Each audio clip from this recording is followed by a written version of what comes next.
मित्रांनो, ठाणे ते कोकण मोहिमेतील आज चौथा दिवस.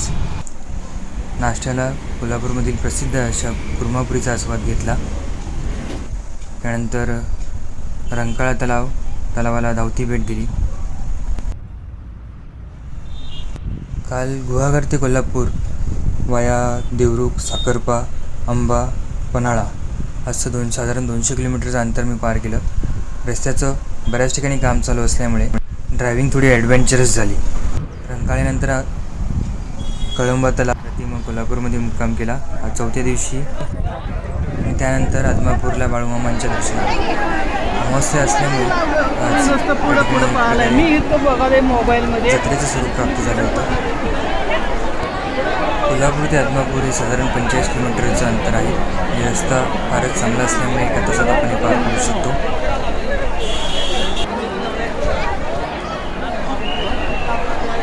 दर्शन घेतल्यानंतर आंबील प्रसादाचा लाभ घेतला.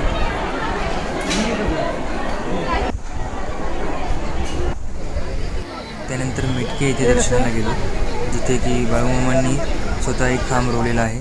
त्याचंही एक प्रकारे संदीप पाटील यांच्या कृपेने अत्यंत VIP असं दर्शन झालं.